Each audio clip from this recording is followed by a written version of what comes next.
Everyone, स्वागत है आपका हमारे YouTube चैनल में। और आज हम काफ़ी इंपॉर्टेंट टॉपिक यहाँ पे डिस्कस करने वाले हैं, इलेक्ट्रॉन गेन एंथैल्पी। इससे रिलेटेड मैंने कंप्लीट जो वीडियो लेक्चर है वो अपलोड कर दिया है, डिस्क्रिप्शन में आपको लिंक मिल जाएगा। आज के वीडियो लेक्चर में हम देखेंगे शॉर्ट ट्रिक्स, किस प्रकार से इसको हम याद रख सकते हैं, और इससे रिलेटेड कुछ क्वेश्चंस जो प्रीवियस ईयर एग्जाम्स में IIT जेईई और नीट में पूछे जा चुके हैं।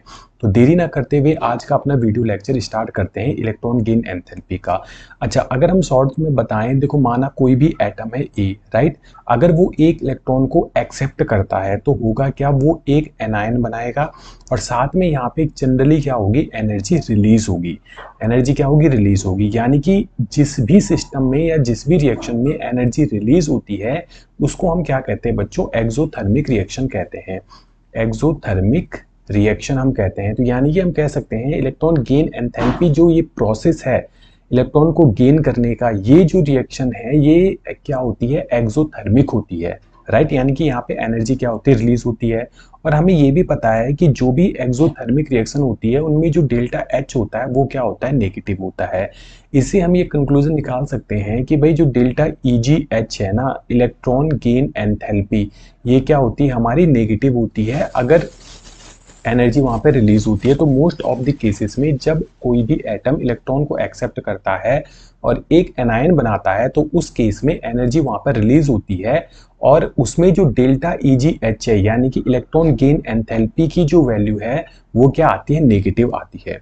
दूसरा, दो टर्म हम यहाँ पे डिस्कस करते हैं। एक आता है हमारा इलेक्ट्रॉन गेन एंथैल्पी जिसको हमने कहा कि भाई नेगेटिव होती है, और एक आता है इलेक्ट्रॉन एफिनिटी, राइट। इन दोनों में क्या डिफरेंस है कि अगर किसी भी एटम में आप देख रहे हैं कि इलेक्ट्रॉन गेन एंथैल्पी की वैल्यू नेगेटिव है तो उसकी इलेक्ट्रॉन एफिनिटी की वैल्यू क्या होगी, पॉजिटिव होगी। यानी कि मैग्नीट्यूड दोनों का सेम रहेगा। मान लो फॉर एग्जांपल की फ्लोरीन की मैं बात करता हूं, मान लो फ्लोरीन की जस्ट एग्जांपल के लिए इलेक्ट्रॉन गेन एंथैल्पी की वैल्यू है -136।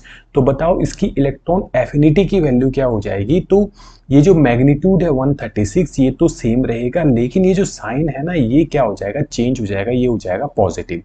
तो इन दोनों में आपको बिल्कुल भी कंफ्यूज नहीं करना है। इलेक्ट्रॉन गेन एंथैल्पी और इलेक्ट्रॉन एफिनिटी में दोनों मैग्नीट्यूड में सेम होते हैं, बट साइन एक दूसरे का क्या हो जाता है, रिवर्स हो जाता है। तो यहाँ पे आपको समझ में आ गया होगा कि भाई बेसिकली इलेक्ट्रॉन गेन एंथैल्पी होता क्या है। अब हम इसकी ट्रिक की ओर चलते हैं। तो ट्रिक क्या है, सबसे पहले हम डिस्कस करेंगे यहाँ पे सेकंड पीरियड के एलिमेंट। ये क्या है बच्चों, सेकंड पीरियड का एलिमेंट। यहाँ पे हम केवल एग्जाम पॉइंट ऑफ व्यू से डिस्कस करने वाले हैं जो एग्जाम में पूछे गए हैं। तो इलेक्ट्रॉन जो गेन एंथैल्पी होती है डेल्टा EgH, ये बेसिकली तीन फैक्टर पर डिपेंड करती है, राइट। जो हम देखते हैं। तो सबसे पहला फैक्टर होता है न्यूक्लियर चार्ज, जिसको मैं NC से रिप्रेजेंट करता हूं। अब क्या होता है कि जब हम पीरियोडिक टेबल में लेफ्ट से राइट जाते हैं तो यहाँ पे एटॉमिक नंबर इंक्रीज होता है। एटॉमिक नंबर इंक्रीज होने से नंबर ऑफ प्रोटॉन्स इंक्रीज होते हैं, और अगर मेरे नंबर ऑफ प्रोटॉन्स न्यूक्लियस में इंक्रीज हो रहे हैं तो हम कह सकते हैं उसकी न्यूक्लियर पावर इंक्रीज हो रही है, या फिर जो न्यूक्लियर चार्ज है वो इंक्रीज हो रहा है। अब इससे होगा क्या, देखो मान लो कोई भी एटम है ये, राइट। अब क्या होगा, एक इलेक्ट्रॉन यहाँ पर है, ये एटम जो है इस इलेक्ट्रॉन को अपनी ओर अट्रैक्ट करेगा। अट्रैक्ट कौन करेगा भाई, न्यूक्लियस करेगा। न्यूक्लियस के पास क्या होता है, पॉजिटिव चार्ज होता है। तो न्यूक्लियस के पास जितनी ज्यादा पावर होगी, इस न्यूक्लियस के पास जितनी ज्यादा पावर होगी उतनी ही आसानी से ये इलेक्ट्रॉन को कैप्चर करेगा। अब क्या होता है कि न्यूक्लियस की जो पावर है वो डिपेंड करती है नंबर ऑफ प्रोटॉन्स पे, कि भाई जितने ज्यादा न्यूक्लियस के अंदर नंबर ऑफ प्रोटॉन्स होंगे उतनी ज्यादा उसकी क्या होगी, न्यूक्लियर चार्ज की पावर होगी। तो लेफ्ट से राइट जाने पर क्या होता है, एटॉमिक नंबर बढ़ता है, यहाँ कह सकते हैं नंबर ऑफ प्रोटॉन्स बढ़ते हैं। तो नंबर ऑफ प्रोटॉन्स बढ़ने से न्यूक्लियर चार्ज बढ़ता है। अगर मेरा न्यूक्लियर चार्ज बढ़ेगा तो ये इलेक्ट्रॉनों को आसानी से अपनी ओर क्या करेगा, अट्रैक्ट करेगा। तो हम कह सकते हैं कि लेफ्ट टू राइट अगर हम पीरियोडिक टेबल में जा रहे हैं तो यहाँ पे क्या होता है, न्यूक्लियर चार्ज मेरा इंक्रीज होता है, और साथ में जो इलेक्ट्रॉन गेन एंथैल्पी की वैल्यू है वो भी क्या होती है, इंक्रीज होती है। तो इन दोनों का डायरेक्टली प्रोपोर्शनल का रिलेशन होता है। लेफ्ट टू राइट जाने पर आपको पहली चीज ये ध्यान में रखनी है, राइट। दूसरा अगर हम डिस्कस करें, दूसरा जो फैक्टर होता है वो होता है हमारा कि जब हम पीरियोडिक टेबल में टॉप से बॉटम की ओर जाए, यानी कि अगर हम बात करें एटॉमिक साइज की, कि एटॉमिक साइज का क्या होता है। देखो जब टॉप से बॉटम जाते हैं तो एटॉमिक साइज क्या होता है, इंक्रीज होता है। क्यों इंक्रीज होता है? क्योंकि यहाँ पे क्या होती है, ऑर्बिट बढ़ती है। जैसे अगर हम बात करें हाइड्रोजन की, तो हाइड्रोजन में क्या होती है, सिंगल एक ऑर्बिट होती है। अगर मैं बात करता हूँ लिथियम की, तो लिथियम में क्या होता है, एक ऑर्बिट और बढ़ जाता है। ऐसे ही अगर मैं सोडियम की बात करूँ तो सोडियम में क्या हो रहा है, एक ऑर्बिट और बढ़ गया। तो डाउन द ग्रुप जाने से या टॉप से बॉटम की ओर जब हम जाते हैं तो एटॉमिक साइज क्या होता है, यहाँ पे इंक्रीज होता है। अब एटॉमिक साइज इंक्रीज होने से क्या होगा, मान लो कोई इलेक्ट्रॉन यहाँ पर प्रेजेंट है, तो जो न्यूक्लियस के सबसे ज्यादा पास होगा इलेक्ट्रॉन, वो उसको आसानी से खींच पाएगा, है ना। अगर आप सोडियम की बात करोगे तो इलेक्ट्रॉन क्या है भाई, न्यूक्लियस और इलेक्ट्रॉन का जो डिस्टेंस है वो क्या है, काफी ज्यादा है। क्यों? क्योंकि इसके बाहर, न्यूक्लियस के बाहर दो क्या आ रही है, हमारी ऑर्बिट आ रही है। तो देखो हम कह सकते हैं कि जब हम टॉप से बॉटम की ओर जा रहे हैं तो एटॉमिक साइज हमारा इंक्रीज होगा, जिससे हमारी इलेक्ट्रॉन गेन एंथैल्पी की वैल्यू क्या हो जाएगी, डिक्रीज हो जाएगी, राइट। क्यों? क्योंकि यहाँ पे क्या हो रहा है, ग्रेजुअली साइज हमारा इंक्रीज हो रहा है, तो न्यूक्लियस से इलेक्ट्रॉन के बीच की जो डिस्टेंस है वो क्या हो रही है, इंक्रीज हो रही है। और तीसरा एंड मोस्ट इंपॉर्टेंट फैक्टर हमारा आता है इलेक्ट्रॉनिक कॉन्फ़िगरेशन। इलेक्ट्रॉनिक कॉन्फ़िगरेशन, अब इलेक्ट्रॉनिक कॉन्फ़िगरेशन में आपको दो ध्यान में रखना है। एक रखना है हाफ फील्ड ऑर्बिटल, दूसरा रखना है फुल फील्ड ऑर्बिटल।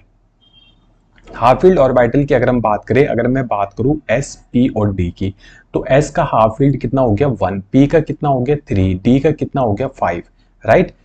और फुल फील्ड की बात करें तो एस में मैक्सिमम 2 आते हैं, पी में मैक्सिमम 6 आते हैं, डी में मैक्सिमम कितने आते हैं, 10 आते हैं। तो जहां पर भी आपको वैलेंस सेल में हाफ फील्ड और फुल फील्ड ऑर्बिटल दिखते हो, वहां पे आपको क्या ध्यान में रखना है कि ये दोनों के दोनों जो हमारे half field and full filled orbital होते हैं, ये क्या होते हैं, स्टेबल होते हैं। अगर मैं स्टेबल की बात करता हूं तो कोई भी एटम इलेक्ट्रॉन को एक्सेप्ट किस लिए कर रहा है, ताकि वो स्टेबल हो जाए। अगर कोई पहले से ही स्टेबल है तो क्या वो इलेक्ट्रॉन को एक्सेप्ट करेगा, नहीं करेगा। जैसे मान लो अगर हम हीलियम की बात करते हैं, इसका आउटर मोस्ट इलेक्ट्रॉनिक कॉन्फ़िगरेशन होता है 1s2। अगर मैं इसको एक इलेक्ट्रॉन और दे देता हूं तो इसका आउटर मोस्ट इलेक्ट्रॉनिक कॉन्फ़िगरेशन क्या हो जाएगा, 1s2 एंड 2p1 हो जाएगा, है ना। एक इलेक्ट्रॉन अगर मैं इसको और दे दूं तो इससे क्या होगा, इससे जो हीलियम की स्टेबिलिटी है वो ब्रेक हो जाएगी, राइट। क्यों? क्योंकि ये हायर एनर्जी स्टेट में चला जाएगा। पहले तो ये किस में था, फर्स्ट ऑर्बिट में था। ऑर्बिट का मतलब क्या होता है, एनर्जी स्टेट ही तो होती है।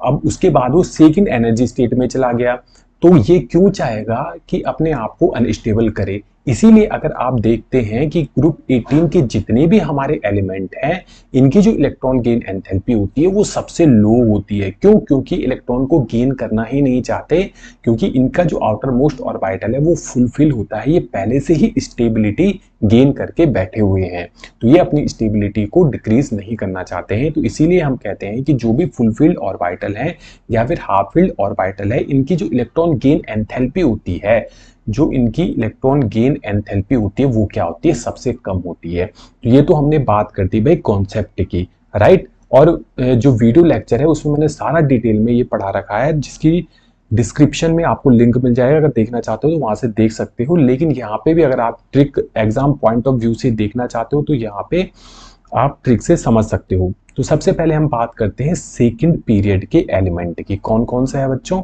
Lithium, beryllium, boron, carbon, nitrogen, oxygen, fluorine और नियोन। अब मैं इनके आउटर मोस्ट इलेक्ट्रॉनिक कॉन्फ़िगरेशन लिख लेता हूं। जैसे अगर हम बात करें लिथियम की, तो इसका क्या होता है 1s2 2s1, इसका क्या होता है 2s2, इसका 2s2 एंड 2p1, इसका 2p2, 2p3, 2p4, 2p5 and 2p6। ठीक है, मैंने P का लिखा है, 2s का आप लिख सकते हो इलेक्ट्रॉनिक कॉन्फ़िगरेशन समझाने के लिए। अब क्या होगा, अभी अभी हमने क्या पढ़ा है कि जब भी पीरियोडिक टेबल में हम लेफ्ट से राइट जाते हैं तो यहाँ पे न्यूक्लियर चार्ज इंक्रीज होता है और इलेक्ट्रॉन गेन एंथैल्पी की जो वैल्यू है वो भी क्या होनी चाहिए, इंक्रीज होनी चाहिए। तो आइडियली अगर हम इसकी क्या लगाएं, इंक्रीजिंग ऑर्डर में लगाएं, तो सबसे ज्यादा किसका होना चाहिए था, नियोन का, फिर fluorine, oxygen, nitrogen, carbon, boron, beryllium and lithium का होना चाहिए था।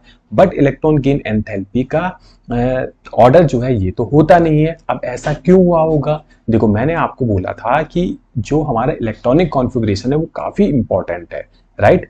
तो यहाँ पे ये पिक्चर में आ जाता है। जैसे अगर हम नियोन की बात करें, भाई नियोन का क्या है, 2s6 है, यानी कि इसका जो पी ऑर्बिटल है फुल फील्ड है ना? तो हमने क्या कहा था कि जो half field and full field है उनका क्या होता है, इलेक्ट्रॉन गेन एंथैल्पी की वैल्यू सबसे कम होती है। ठीक है, तो जितने भी हाफ फील्ड है फुल फील्ड है उन पे आप क्या कर लो, सर्कल कर लो। तो ये भी हमने सर्कल कर लिया और ये भी हमने सर्कल कर लिया। अब ट्रिक मैं आपको सिंपल सी बताता हूं। आपको क्या करना है कि जो भी फुल फील्ड हाफ फील्ड है उनमें आपको सर्कल कर देना है। तो तीनों में हमने सर्कल कर दिया है। ठीक है, तो चलो हम लिख लेते हैं यहाँ पे नियोन लिख दिया, फिर नाइट्रोजन लिख दिया, फिर बेरिलियम लिख दिया। हम क्या कर रहे हैं, इलेक्ट्रॉन गेन एंथैल्पी का ऑर्डर लगा रहे हैं कि भाई सबसे ज्यादा किसकी होगी, सबसे कम किसकी होगी। तो इंक्रीजिंग ऑर्डर हम लगाने की हम कोशिश कर रहे हैं। नियोन जो कि नोबेल गैसेस है, 2s6 है, ये कभी भी इलेक्ट्रॉन को एक्सेप्ट नहीं करना चाहिएगा। तो इसकी इलेक्ट्रॉन गेन एंथैल्पी की वैल्यू क्या होगी, सबसे कम होगी। उसके बाद आ जाएगा नाइट्रोजन। आप देख सकते हैं 2p के पास कितने, 3 ऑर्बिटल है, हाफ फील्ड है। ऐसे ही बेरिलियम, इसके पास क्या है, 2s2 यानी कि फुल फील्ड है। ठीक है, तो तीनों में सर्कल करने के बाद आपको क्या करना है, उसी ऑर्डर में लगा देना है। आपको क्या करना है, पहले नियोन, फिर नाइट्रोजन, फिर बेरिलियम। अब क्या होना चाहिए, अब भी कोई एक्सेप्शन है? बिल्कुल है जी, यहाँ पे है। देखो, होना क्या चाहिए था, अगर हम लिथियम की बात करें और बोरोन की बात करें, इसमें बोरोन की इलेक्ट्रॉन गेन एंथैल्पी की वैल्यू ज्यादा होनी चाहिए थी, क्योंकि यहाँ पे क्या है, न्यूक्लियर चार्ज ज्यादा होना चाहिए था बोरोन का। लेकिन अगर आप इलेक्ट्रॉनिक कॉन्फ़िगरेशन देखोगे, यहाँ पे 1s2 2s1, लिथियम के पास क्या है, s ऑर्बिटल में 1 इलेक्ट्रॉन है। अगर मैं इसको एक इलेक्ट्रॉन और दे दूं ना, तो ये क्या हो जाएगा, 2s2 हो जाएगा। क्या हो जाएगा, 1s2 एंड 2s2, यानी कि s में 2 इलेक्ट्रॉन आ जाएंगे, यानी कि s ऑर्बिटल यहाँ पे फुलफिल हो जाएगा। तो लिथियम क्या करना चाहेगा, एक इलेक्ट्रॉन को कैप्चर करना चाहेगा। देखो, जो खुद से कैप्चर करना चाहता है ना स्टेबिलिटी के लिए, उसकी इलेक्ट्रॉन गेन एंथैल्पी की वैल्यू क्या होती है, ज्यादा होती है। अगर मैं बोरोन को एक इलेक्ट्रॉन दे भी देता हूं तो p के ऊपर कितने हो जाएंगे, 2 हो जाएंगे। ना वो हाफ फील्ड है ना वो फुल फील्ड है, तो उतना स्टेबल तो होगा नहीं। लेकिन लिथियम के केस में क्या हो जाएगा बच्चों, एक इलेक्ट्रॉन जैसे ही एक्सेप्ट किया तो 2s2 बन गया और ये ज्यादा स्टेबल हो गया। तो अगर हम स्टेबिलिटी का ऑर्डर लगाएं तो बेरिलियम के बाद किसका आएगा, बोरोन का आएगा। ठीक है, और उसके बाद क्या आ जाएगा, लिथियम। लिथियम की इलेक्ट्रॉन गेन एंथैल्पी की वैल्यू बोरोन से ज्यादा क्यों हुई, क्योंकि अगर एक इलेक्ट्रॉन ये एक्सेप्ट कर देता है तो इसका s ऑर्बिटल क्या हो गया, फुलफिल हो जाता है। इसलिए लिथियम की जो इलेक्ट्रॉन गेन एंथैल्पी है वो बोरोन से ज्यादा होती है। अब क्या करना है आपको, अब सिंपल सा जो ऑर्डर है वो ही लगाना है। इसके बाद क्या आ जाएगा, कार्बन, फिर आ जाएगा ऑक्सीजन एंड लास्ट में आ जाएगा हमारा फ्लोरीन। ठीक है, तो सेकेंड पीरियड का काफी इंपॉर्टेंट है, पूछा जा सकता है किसी भी एग्जाम में, कॉम्पिटिटिव एग्जाम में। तो सिंपल सा ट्रिक आपको क्या ध्यान में रखना है, देखो दूसरी बेहतरीन ट्रिक मैं आपको बताता हूँ। नियोन, आपको पता है कि जो नियोन है वो नोबेल गैसेस से सबसे कम होगी अपने पीरियड में, तो उसको सबसे पहले लिख लो। नियोन से क्या आता है, एन, तो एन उसके बाद सेकेंड पीरियड में क्या आ जाता है, एन एन साथ में लेके चलो। ठीक है, नियोन के बाद नाइट्रोजन लिख लिया, उसके बाद एन एन के बाद बी साथ में लेके चलो। ठीक है, बेरिलियम, बेरिलियम के बाद क्या आ जाएगा, बोरोन। और जो उसके बाद जैसा है, जिस ऑर्डर में हमें आइडियली लगाना चाहिए उस ऑर्डर में लगा लो। लेफ्ट से राइट जाने पर क्या होती है, इंक्रीज होती है इलेक्ट्रॉन गेन एंथैल्पी की वैल्यू। तो उसके बाद लिख लो लिथियम, फिर कार्बन, फिर ऑक्सीजन, फिर फ्लोरीन। ये आपको मैंने क्या बताया थी, ट्रिक बता दी, NN-BB। आपको सेकंड पीरियड में क्या ध्यान रखना है, NN-BB। ठीक है, उम्मीद है यहां तक आपको समझ में आया होगा। अब हम बात कर लेते हैं भाई 17th ग्रुप की। 17th ग्रुप की अगर हम बात करें तो हमें पता है भाई, टॉप से अगर हम बॉटम की ओर जाते हैं तो जो इलेक्ट्रॉन गेन एंथैल्पी की वैल्यू है वो क्या होनी चाहिए, डिक्रीज होनी चाहिए, क्योंकि साइज यहाँ पे क्या इंक्रीज हो रहा है।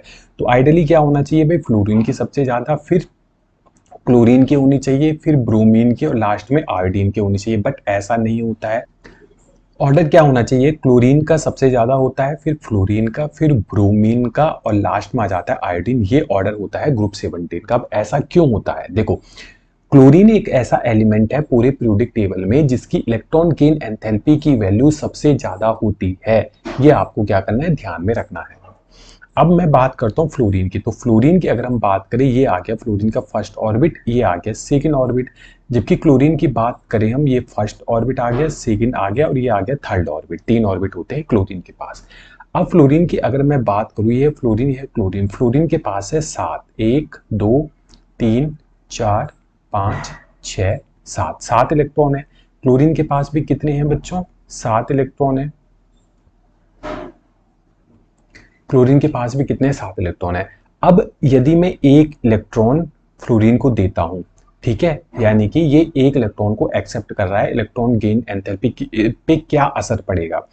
अब फ्लोरीन ने एक इलेक्ट्रॉन एक्सेप्ट कर दिया, तो देखो यहाँ पे इलेक्ट्रॉन की डेंसिटी बढ़ गई, तो यहाँ पे क्या होता है, इलेक्ट्रॉनिक रिपल्सन क्या होता है? इंक्रीज होता है। क्यों इंक्रीज हो रहा है? क्योंकि इसका साइज क्या है, फ्लोरीन का काफी छोटा होता है। ठीक है, छोटे होने से इलेक्ट्रॉनिक रिपल्सन ज्यादा हो जाता है, जिसके कारण इसकी इलेक्ट्रॉन गेन एंथैल्पी की वैल्यू क्या हो जाती है हमारी?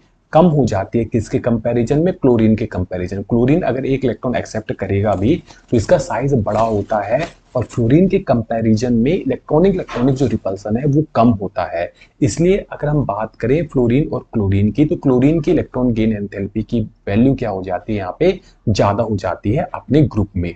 ठीक है, आपको ये ध्यान में रखना है कि क्लोरीन की फ्लोरीन से ज्यादा क्यों होती है? क्योंकि फ्लोरीन साइज में छोटा होता है, इलेक्ट्रॉनिक रिपल्सन इसमें ज्यादा हो जाता है। जबकि क्लोरीन साइज में क्या होता है, फ्लोरीन से कंपैरेटिवली बड़ा होता है और इसमें इलेक्ट्रॉनिक रिपल्सन कम होता है। साथ में क्लोरीन के पास क्या होती है, वैकेंट ऑर्बिटल भी प्रेजेंट होती है, जबकि हमारे फ्लोरीन में वैसा कुछ होता नहीं है। ठीक है, तो यहाँ पे अगर हम ग्रुप 17 की बात करें तो ग्रुप 17 में ज्यादा किसकी होगी भाई? क्लोरीन की होगी। ऐसे ही सब में होता है, सब में सॉरी, अगर मैं ग्रुप 16 की बात करूं और ग्रुप 15 की बात करूं, तो इन दोनों में भी क्या होता है, इस प्रकार का ऑर्डर हम देख सकते हैं। देखो, अभी हमने ग्रुप 17 की बात की, उम्मीद है ग्रुप 17 का ऑर्डर आपको समझ में आ गया होगा। ग्रुप 16 की ओर देखो, ग्रुप 16 में क्या आता है बच्चों? ऑक्सीजन आ रहा है। अब ऑक्सीजन की और सल्फर की अगर हम तुलना करें तो इसमें भी सेम पैटर्न वही होता है जो फ्लोरीन और क्लोरीन में होता है। बट 16 में आपको क्या करना है कि ऑक्सीजन क्या दिख रहा है भाई? जीरो दिख रहा है ना, सिंबल जीरो के जैसा है, ओ जीरो। तो इसको जीरो मतलब सबसे नीचे लिख लो आप। अगर मैं इलेक्ट्रॉन गेन एंथैल्पी की बात करूं, electron gain enthalpy sorry delta EgH की अगर मैं बात करूं और बात करूं ग्रुप 16 की, तो ऑक्सीजन का सिंबल होता है जीरो के जैसा। आप ये मान लो कि इसकी जो इलेक्ट्रॉन गेन एंथैल्पी है वो जीरो होती है अपने ग्रुप में। ठीक है, तो ऑर्डर क्या हो जाएगा? सबसे ज्यादा किसका हो जाएगा? सल्फर का, फिर सेलेनियम का, फिर टेलुरियम का, और सबसे कम आ जाएगा मेरा ऑक्सीजन का। ठीक है, ये आपको यहाँ पे ध्यान में रखना है। ग्रुप 16 का मोस्ट इंपॉर्टेंट है।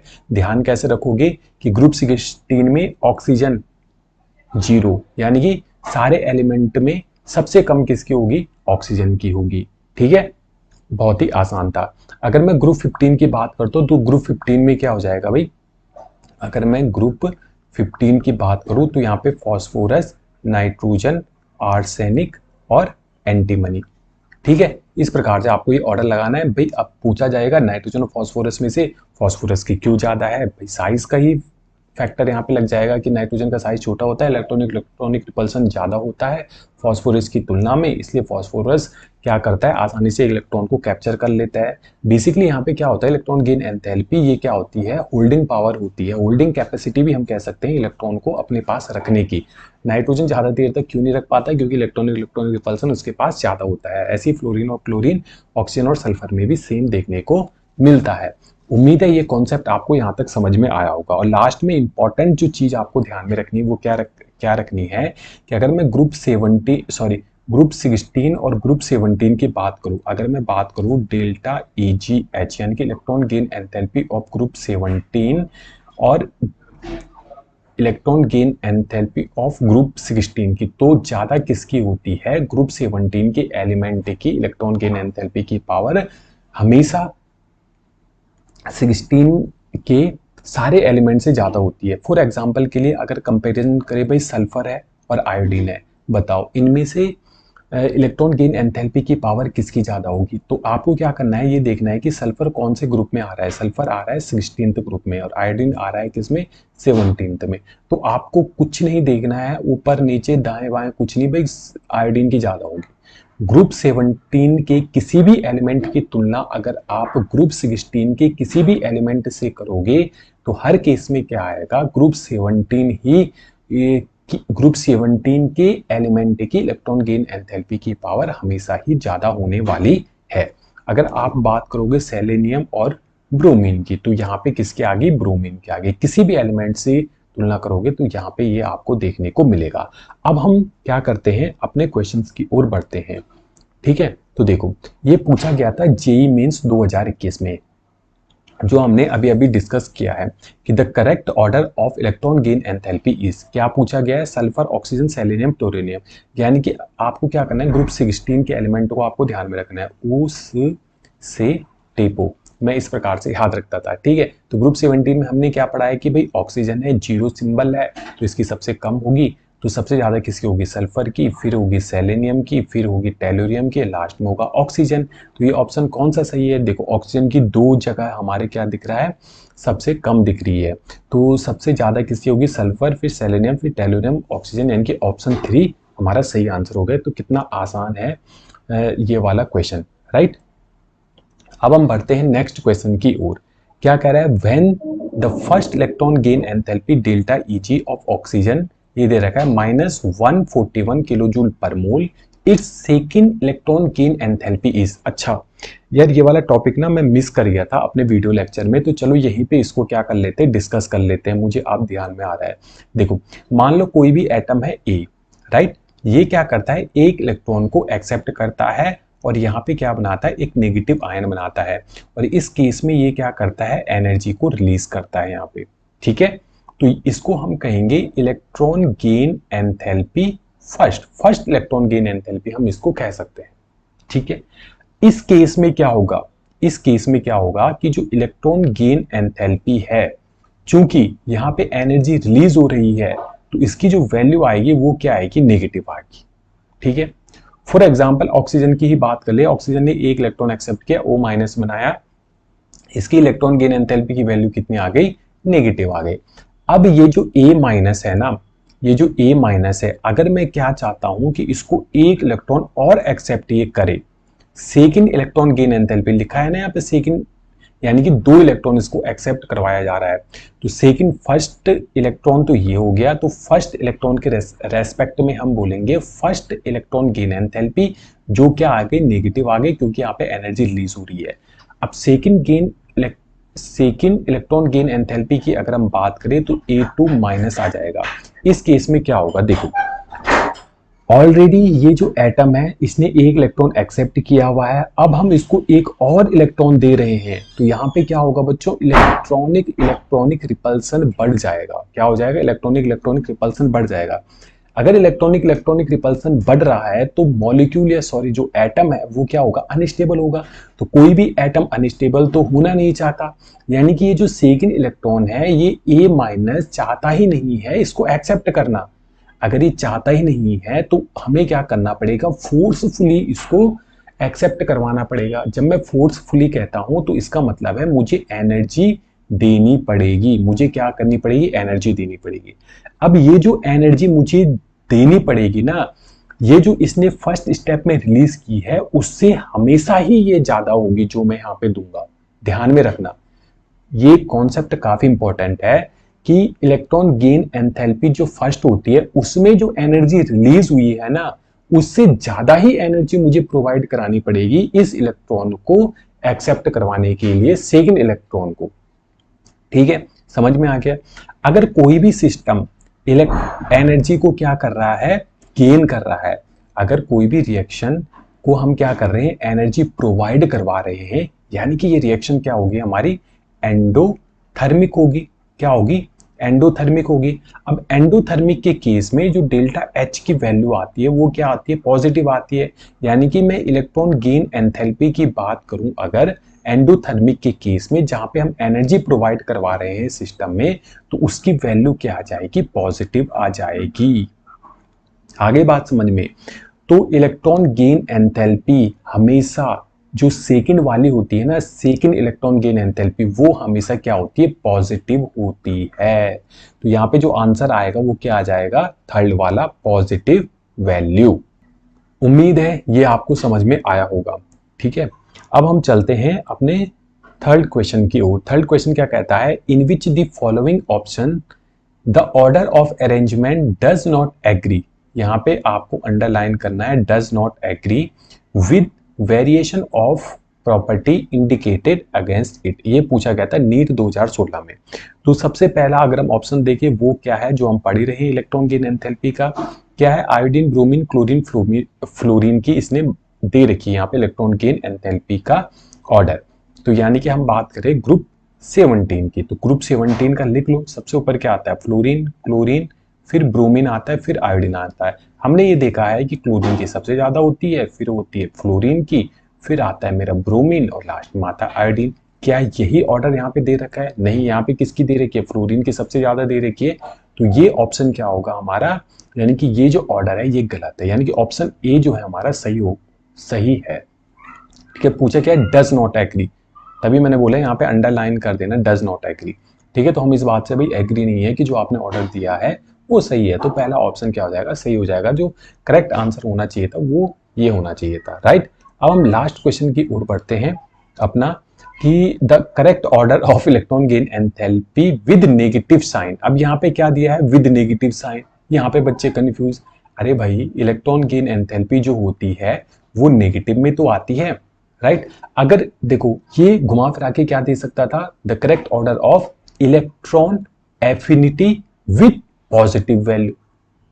मैग्नीट्यूड तो दोनों का सेम रहेगा ना भाई, इलेक्ट्रॉन एफिनिटी पॉजिटिव में आती है, इलेक्ट्रॉन गेन एंथैल्पी नेगेटिव में आती है, तो इसमें आपको घबराना नहीं है। इलेक्ट्रॉन गेन एंथैल्पी की बात की है तो negative sign, fluorine, chlorine, bromine, iodine. अभी हमने देखा है भाई क्लोरीन की सबसे ज्यादा होती है, फिर फ्लोरीन की, फिर ब्रोमीन की, फिर आयोडीन की, यानी कि ऑप्शन सेकंड यहाँ पे सही आंसर हो जाएगा। तो इस टाइप के क्वेश्चंस आपको एग्जाम्स में देखने को मिल सकते हैं। यहाँ पे हमने 4 क्वेश्चन डिस्कस किए थे, चारों के चारों प्रीवियस ईयर एग्जाम्स में पूछे गए थे, काफी इंपॉर्टेंट थे और इसमें ज्यादा कुछ आपको देखना नहीं है, बस कॉन्सेप्ट को आपको ध्यान में रखना है सेकंड पीरियड का और ग्रुप 17 और 16 का। ठीक है, उम्मीद है ये वीडियो लेक्चर आपके लिए हेल्पफुल रहा होगा, और अगर आपको ये वीडियो लेक्चर पसंद आया है तो प्लीज हमारे चैनल को लाइक, शेयर एंड सब्सक्राइब जरूर कीजिएगा। मिलते हैं नए टॉपिक के साथ नेक्स्ट वीडियो में।